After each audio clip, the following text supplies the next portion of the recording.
Immaginate di trovarvi nel cuore pulsante di Parigi. Il rumore della città si mescola al mormorio della Senna e proprio lì, sull'Île de la Cité, svetta una delle meraviglie più iconiche del mondo, la cattedrale di Notre-Dame. Le sue torri gemelle dominano il cielo parigino e il suo sguardo di pietra sembra osservare da secoli la vita che scorre ai suoi piedi.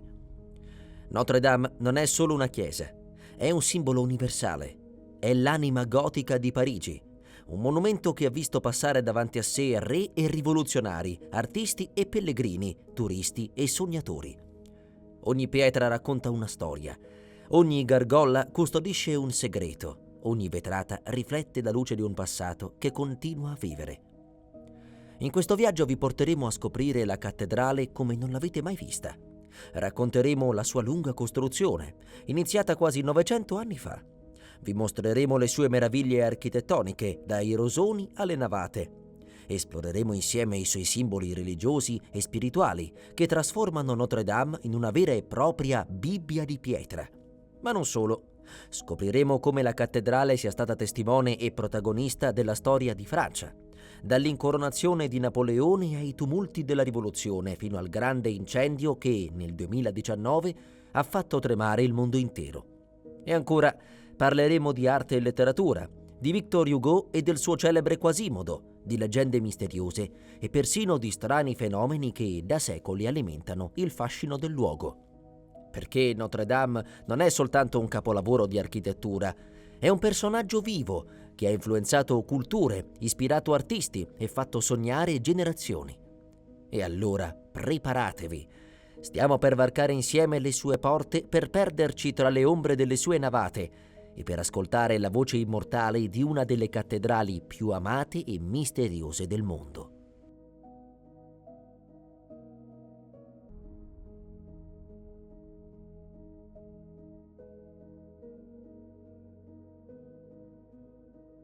Per capire davvero Notre-Dame dobbiamo tornare indietro di quasi 9 secoli, quando Parigi non era ancora la capitale elegante e cosmopolita che oggi conosciamo.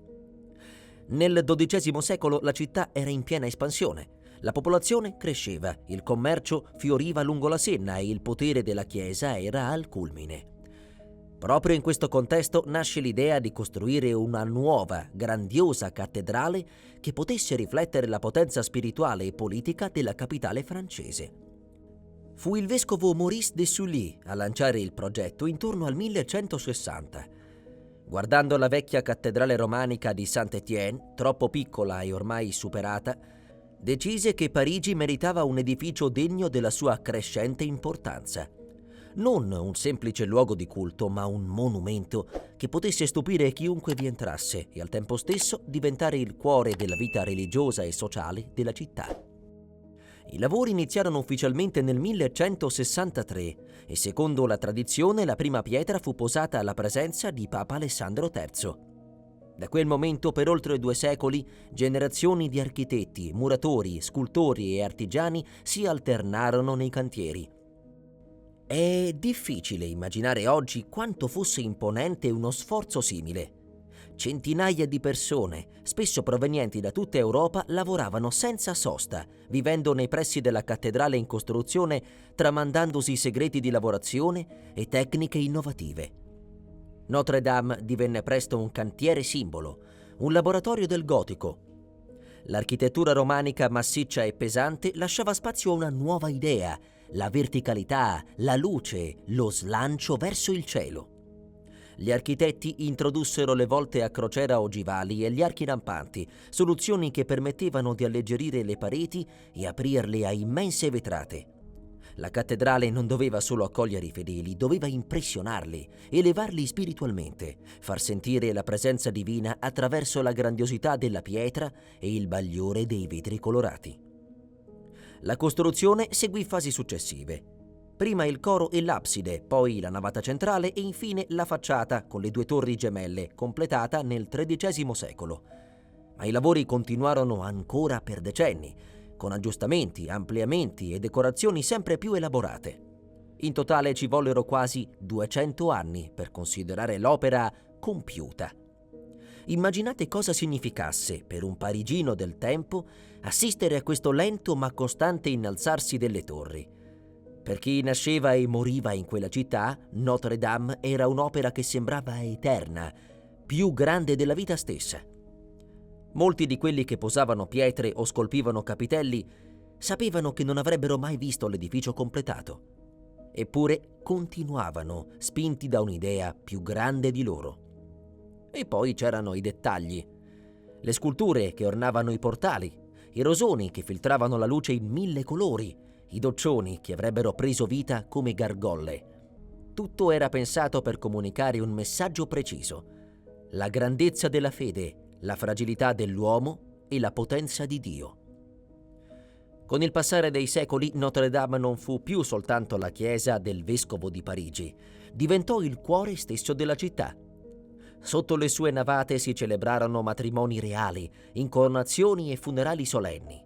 La sua sagoma divenne inseparabile dallo skyline di Parigi, un faro di pietra visibile a chilometri di distanza. Così, quando oggi ci troviamo davanti alla sua facciata imponente, dobbiamo ricordare che dietro ogni arco e ogni vetrata c'è la storia di uomini e donne che hanno dedicato la vita a un sogno: costruire una casa per Dio, che fosse anche un simbolo eterno per l'umanità. Notre Dame nacque così, come un progetto di fede, ambizione e arte che ancora oggi, dopo quasi 900 anni, continua a parlarci. Se c'è un motivo per cui Notre Dame lascia senza fiato chiunque la veda è la sua architettura. Non basta dire che è gotica, è uno degli esempi più straordinari e completi del gotico francese. Un edificio che ha saputo incarnare lo spirito del Medioevo e al tempo stesso parlare al futuro. La prima cosa che colpisce chi arriva davanti alla cattedrale è la facciata occidentale, con le sue torri gemelle alte 69 metri. Perfettamente simmetriche, imponenti ma allo stesso tempo eleganti. Dominano la piazza e danno a chi le osserva la sensazione di essere minuscolo. Ma la facciata non è solo potenza, è anche un libro scolpito nella pietra. I 3 grandi portali, ricchissimi di statue e bassorilievi, raccontano storie bibliche a una popolazione che in gran parte non sapeva leggere.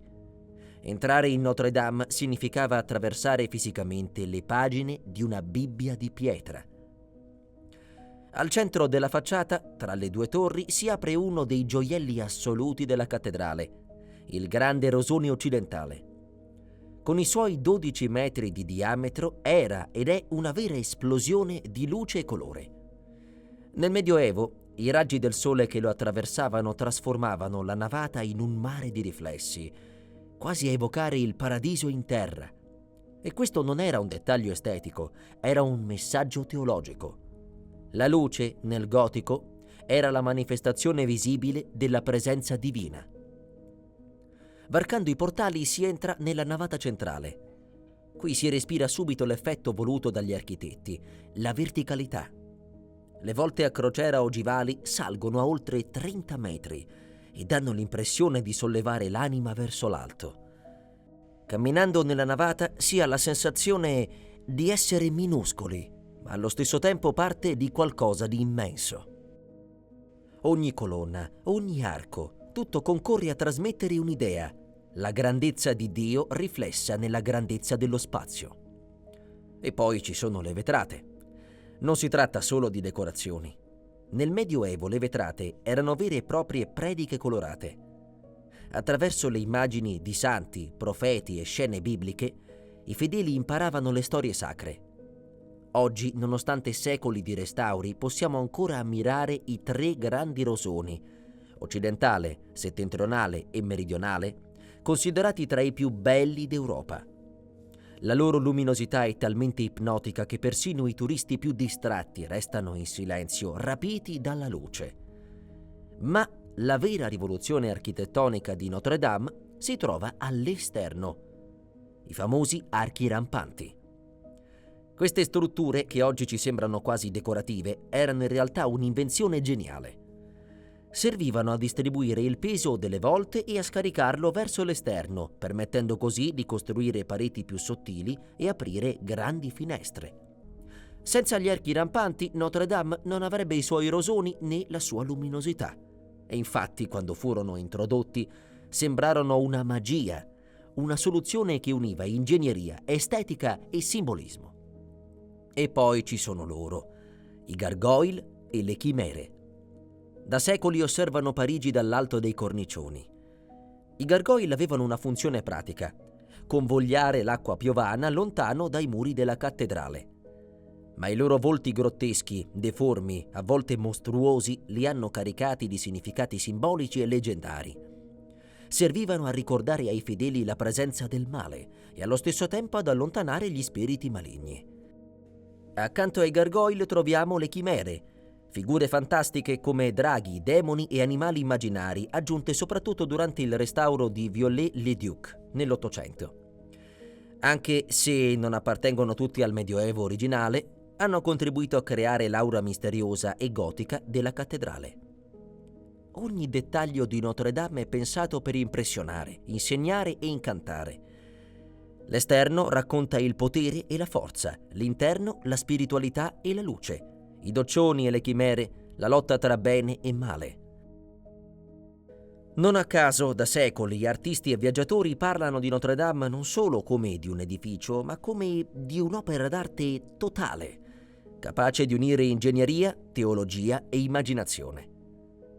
Quando vi trovate di fronte a Notre Dame, non state semplicemente guardando una cattedrale, state leggendo un messaggio scolpito nella pietra, un linguaggio fatto di simboli e forme che parla direttamente al cuore, oltre che alla mente. Entrare a Notre Dame non significava soltanto varcare la porta di una chiesa. Per i fedeli medievali era come entrare in un libro sacro, un grande catechismo fatto di pietra, vetro e luce.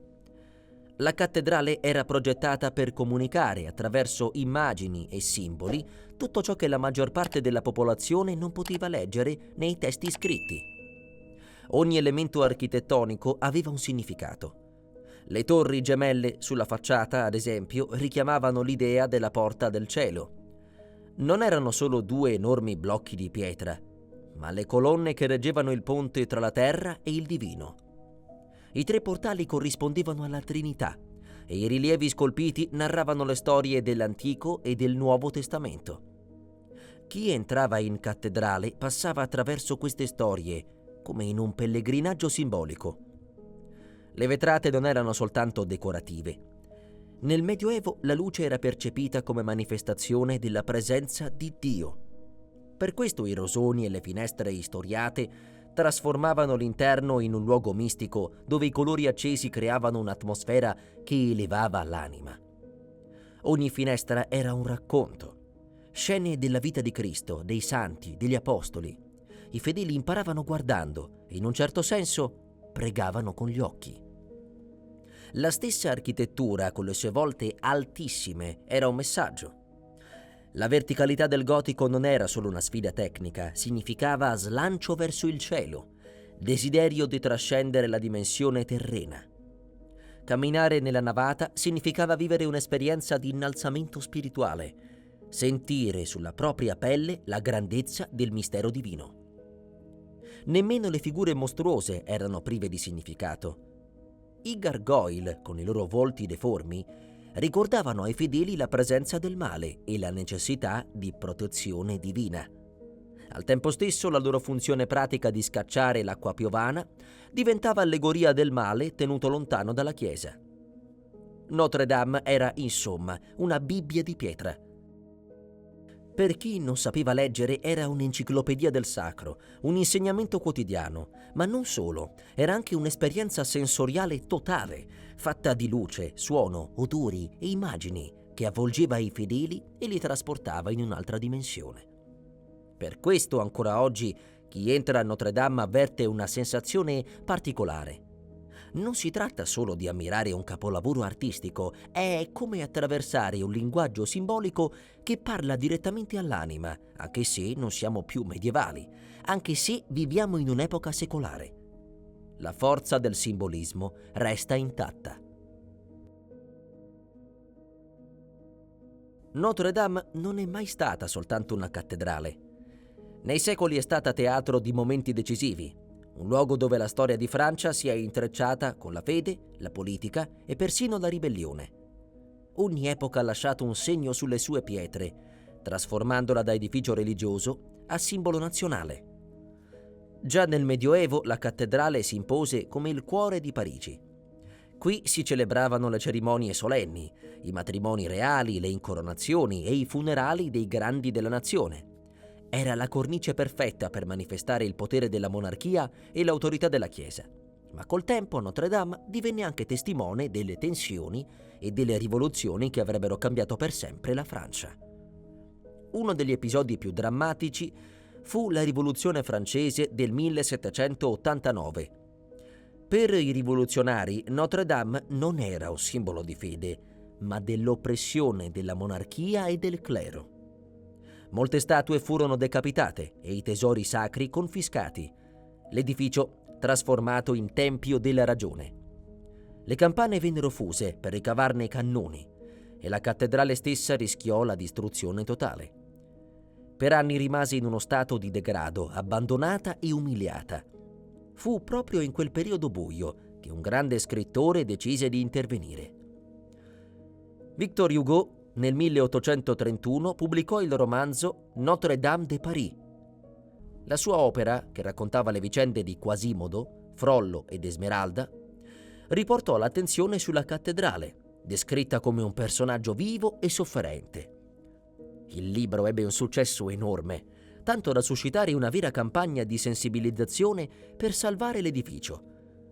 Senza Hugo, probabilmente oggi Notre Dame non esisterebbe più. Il grido d'allarme dello scrittore convinse le autorità a restaurare la cattedrale. L'incarico fu affidato a Eugène Viollet-le-Duc, che nel XIX secolo condusse un imponente restauro. Fu lui ad aggiungere molte delle chimere e a ridare splendore a rosoni e facciata. La Notre Dame che oggi ammiriamo è in gran parte frutto del suo lavoro, una ricostruzione fedele ma anche arricchita dalla sensibilità romantica dell'Ottocento. Ma torniamo alla sua funzione storica. Notre Dame fu scelta come luogo di eventi straordinari, come l'incoronazione di Napoleone Bonaparte il 2 dicembre 1804. In una cerimonia grandiosa, Napoleone decise di rompere con la tradizione. Non si fece incoronare dal Papa, ma si incoronò da solo, ponendosi la corona sul capo e poi su quello di Giuseppina. L'immagine di Napoleone all'interno della cattedrale divenne uno dei simboli più potenti della sua ascesa. Nei secoli successivi Notre Dame continuò a essere il luogo dove la Francia piangeva e celebrava i suoi eroi. Qui si tennero i funerali solenni di grandi figure come Charles de Gaulle e qui la nazione si raccolse nei momenti più difficili, dalle guerre mondiali agli attacchi terroristici del nostro tempo. Ogni pietra della cattedrale ha quindi assistito a scene di gloria e di disperazione. Folle in festa, re inginocchiati, rivoluzionari in furore, artisti innamorati, popoli in lutto, e ogni volta Notre Dame ha assorbito quelle emozioni, restando in piedi come testimone silenziosa. Quando parliamo di Notre Dame, dunque, non parliamo solo di un capolavoro gotico, parliamo del cuore simbolico della Francia, un luogo che ha incarnato lo spirito di un popolo attraverso le sue luci e le sue ombre. È proprio questo intreccio di fede, arte e storia che la rende unica, non solo cattedrale ma anche archivio vivente della memoria di una nazione. Notre Dame non è soltanto un edificio, è una fonte inesauribile di ispirazione artistica. La sua silhouette gotica, le torri imponenti, i rosoni che catturano la luce, tutto in lei parla al cuore degli artisti. Non stupisce che nei secoli sia diventata protagonista di libri, quadri, film e persino cartoni animati. Il punto di svolta, come abbiamo visto, fu il romanzo di Victor Hugo, pubblicato nel 1831. La potenza narrativa dello scrittore trasformò la cattedrale in un personaggio a tutti gli effetti, facendola conoscere al grande pubblico europeo e riportandola al centro dell'attenzione. Da quel momento Notre Dame non fu più soltanto una chiesa, divenne un simbolo letterario e culturale. Nel XIX secolo, con l'ondata romantica, la cattedrale apparve anche in numerosi dipinti. Pittori come Henri Lessec e successivamente i fotografi dell'Ottocento la immortalarono da ogni prospettiva, contribuendo a fissarla nell'immaginario dell'epoca. L'aura malinconica e grandiosa di Notre Dame parlava perfettamente al gusto romantico, affascinato dalle rovine medievali e dal mistero gotico. Con l'arrivo del cinema, la cattedrale divenne uno sfondo ideale per storie di passioni, drammi e avventure. Già nel 1923, il film muto The Hunchback of Notre Dame con Lon Chaney portò sul grande schermo Quasimodo e la sua tragica storia.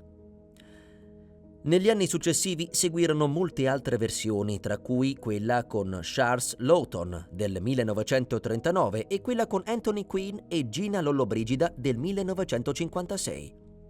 Ognuna di queste opere consolidò il legame indissolubile tra Notre Dame e il mito del campanaro gobbo. Il momento forse più popolare arrivò nel 1996 con il film d'animazione Disney Il gobbo di Notre Dame. Questa versione, pur edulcorata, portò milioni di bambini e famiglie a conoscere la cattedrale, le sue torri, le sue campane e le sue leggendarie chimere. Per intere generazioni Notre Dame è diventata anche il luogo dei canti e delle avventure animate della Disney. Ma non solo letteratura e cinema. Notre Dame è stata celebrata anche nella musica. Nel 1998 il musical Notre Dame de Paris, con le canzoni di Riccardo Cocciante, conquistò il pubblico in Francia e poi in tutto il mondo. Lo spettacolo, tradotto in numerose lingue, riportò di nuovo in auge la storia di Quasimodo ed Esmeralda, dimostrando ancora una volta la forza universale della cattedrale come fonte di ispirazione. In pittura, in fotografia, nelle illustrazioni, fino ai social network dei giorni nostri, Notre Dame è sempre stata più di una semplice cattedrale. È un'icona visiva. Il suo profilo al tramonto, riflesso nella Senna, è uno degli scatti più condivisi al mondo. In definitiva, l'arte ha restituito a Notre Dame ciò che la storia le aveva tolto, la resa immortale, trasformandola in un simbolo culturale, in musa ispiratrice che continua a nutrire l'immaginazione di chi la guarda e di chi la racconta. Se oggi Notre Dame è conosciuta in tutto il mondo, lo dobbiamo anche, e forse soprattutto, a un libro. Nel 1831 Victor Hugo pubblicò Notre Dame de Paris, un romanzo che cambiò per sempre il destino della cattedrale. Hugo non voleva soltanto raccontare una storia, voleva lanciare un grido d'allarme. In quel periodo, infatti, Notre Dame era in uno stato di grave abbandono, mutilata da secoli di incuria e dalle devastazioni della Rivoluzione francese. Scrivendo il suo romanzo, Hugo voleva scuotere i lettori, farli innamorare di nuovo di quel monumento e convincere le autorità a salvarlo. Il protagonista più celebre del libro è Quasimodo, il campanaro gobbo, deforme e sordo che vive nascosto tra le torri e le campane della cattedrale. Ma a ben guardare, il vero personaggio principale non è lui, né la bella Esmeralda, né l'oscuro Frollo. È la cattedrale stessa.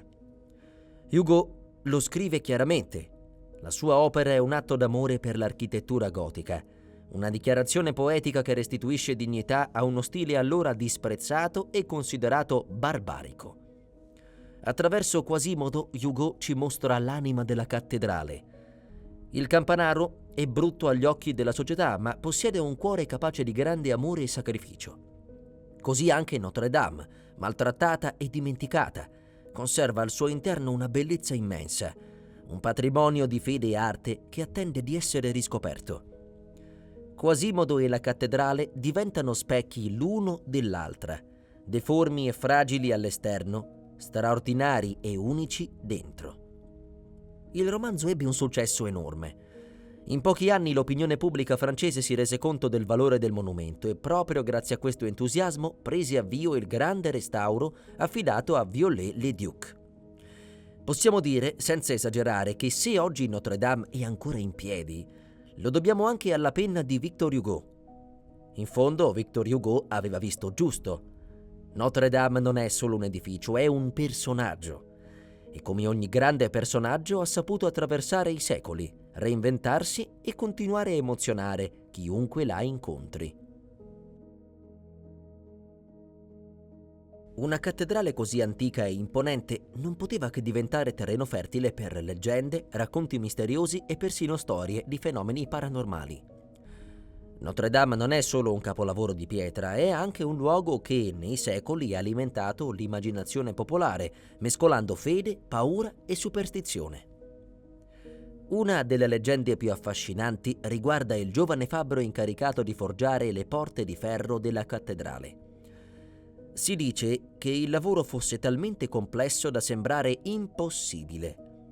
Il ragazzo, disperato, avrebbe stretto un patto con il diavolo, chiedendo il suo aiuto. Le porte infatti vennero realizzate con una perfezione quasi sovrumana, ma quando furono completate il fabbro fu trovato morto misteriosamente, come se il prezzo del patto fosse stato la sua stessa vita. Ancora oggi alcuni visitatori giurano di intravedere, tra gli intrecci del ferro battuto, figure demoniache nascoste. Un altro mito riguarda le gargolle e le chimere che sorvegliano la cattedrale dall'alto. Durante i temporali, raccontavano i parigini medievali, queste creature si animavano, scendendo tra le strade per proteggere la città dagli spiriti maligni. Non semplici decorazioni, quindi, ma guardiani di pietra pronti a difendere Notre Dame e Parigi stessa. All'interno della cattedrale, invece, si parlava di ombre misteriose e sussurri. Custodi e visitatori raccontavano di aver sentito rumori inspiegabili nelle navate vuote o di aver visto sagome muoversi tra le colonne quando non c'era nessuno.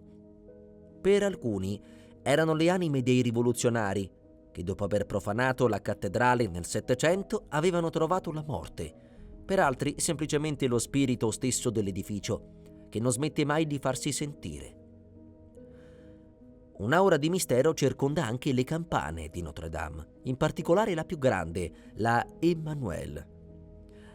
Il suo rintocco è talmente potente che si dice non solo possa rendere sordi chi vi si avvicina troppo, ma che in alcuni casi provochi uno stato di trance, visioni mistiche o addirittura esperienze fuori dal corpo. Leggende? Forse, ma la forza quasi ipnotica di quel suono è qualcosa che chiunque abbia avuto la fortuna di sentirlo non dimentica facilmente.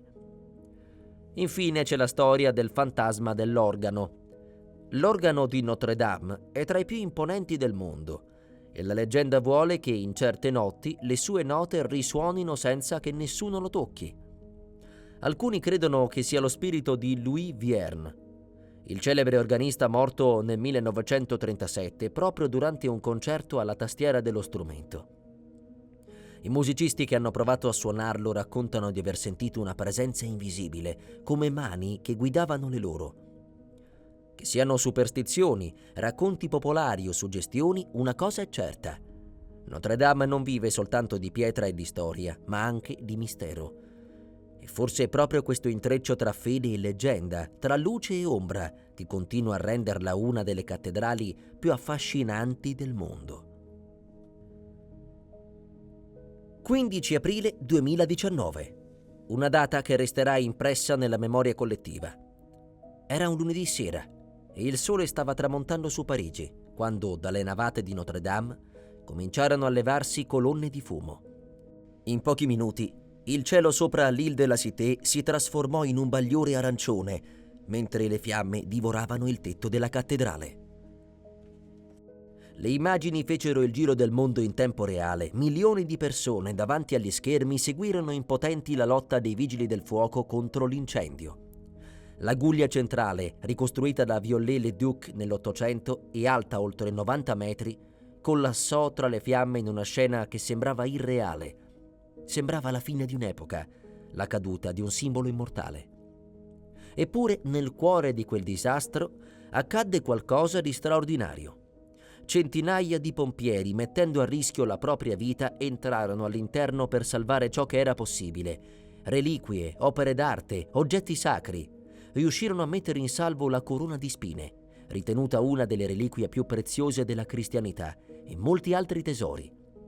Il loro coraggio trasformò una tragedia in un atto di eroismo collettivo. La mattina seguente, quando il fumo si era dissipato, Parigi tirò un sospiro di sollievo.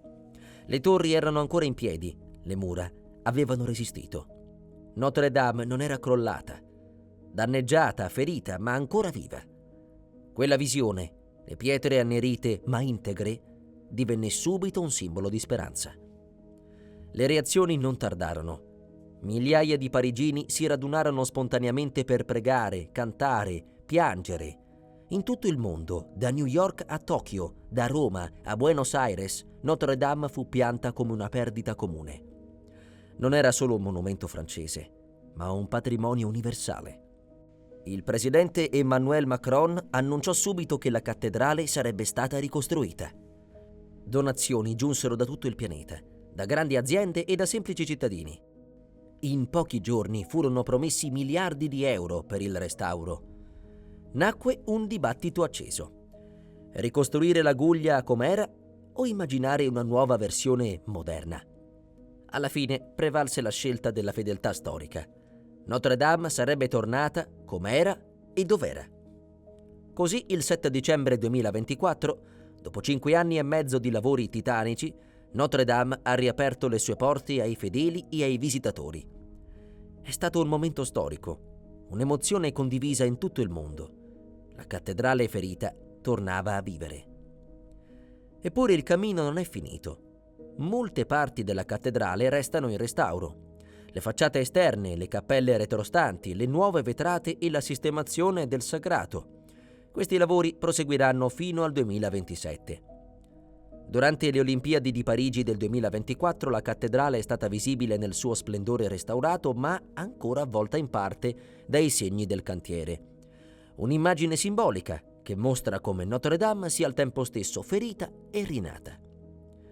L'incendio del 2019, per quanto devastante, ha dimostrato una verità profonda. Notre Dame non è soltanto pietra e legno, ma è il cuore pulsante di una comunità globale. La sua perdita temporanea ha fatto capire a tutti quanto sia radicata nell'immaginario collettivo, quanto sia parte della nostra identità culturale. Quando i lavori saranno completati, Notre Dame non sarà soltanto una cattedrale restaurata, sarà un simbolo di resilienza, un monumento che porta sulle sue pietre le cicatrici di una ferita, ma anche la forza di una rinascita. Un promemoria che la bellezza, la fede e la cultura possono sopravvivere persino alle fiamme. Notre Dame non è soltanto un capolavoro architettonico e un simbolo nazionale. È anche un luogo ricco di piccoli segreti, dettagli insoliti e aneddoti che pochi conoscono, ma che contribuiscono al suo fascino senza tempo. Una delle curiosità più note riguarda le sue campane. La più grande si chiama Emmanuel, pesa oltre 13 tonnellate ed è considerata la voce di Parigi. Viene suonata solo in occasioni eccezionali, come feste solenni o eventi nazionali. Ma non è sola. Ogni campana ha un nome proprio, come Marie, Gabrielle, Anne-Geneviève, e ciascuna contribuisce a creare la sinfonia unica che accompagna i momenti storici della città. Davanti alla cattedrale si trova un piccolo disco di bronzo incastonato nel pavimento. È il punto zero delle strade di Francia. Tutte le distanze da Parigi e quindi dal resto del paese vengono calcolate a partire da lì. È un luogo simbolico. Chi vi poggia i piedi, secondo la tradizione, è destinato a tornare a Parigi almeno una volta nella vita. Un altro aneddoto curioso riguarda le chimere che popolano i cornicioni. Molti pensano che siano medievali, ma in realtà gran parte di esse furono aggiunte nell'Ottocento da Viollet-le-Duc durante il restauro. Queste figure grottesche, come il celebre Strige, che osserva la città con il mento appoggiato alle mani, sono invenzioni romantiche, ma sono diventate parte integrante dell'immaginario gotico di Notre Dame. Infine c'è un dettaglio che sfugge a molti. Sopra il portale centrale, se si osserva con attenzione, si possono notare minuscoli animali scolpiti tra le decorazioni floreali. Sono tracce della fantasia degli artigiani medievali, che amavano nascondere piccoli segreti nelle loro opere. Notre Dame, insomma, è fatta anche di queste piccole sorprese. Dettagli che non si colgono a prima vista, ma che rendono ogni visita unica e irripetibile. Notre Dame non è soltanto una cattedrale. È una creatura viva che ha attraversato i secoli portando con sé la fede, la storia, le tragedie e i sogni di un intero popolo. È stata testimone di incoronazioni e rivoluzioni, di splendori e devastazioni, di leggende e resurrezioni. Ogni suo dettaglio racconta una storia.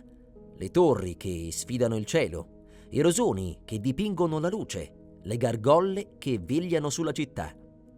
Camminare sotto le sue navate significa attraversare quasi 900 anni di memoria, sentire la voce di chi l'ha costruita, di chi l'ha amata, di chi l'ha difesa dalle fiamme e dall'oblio.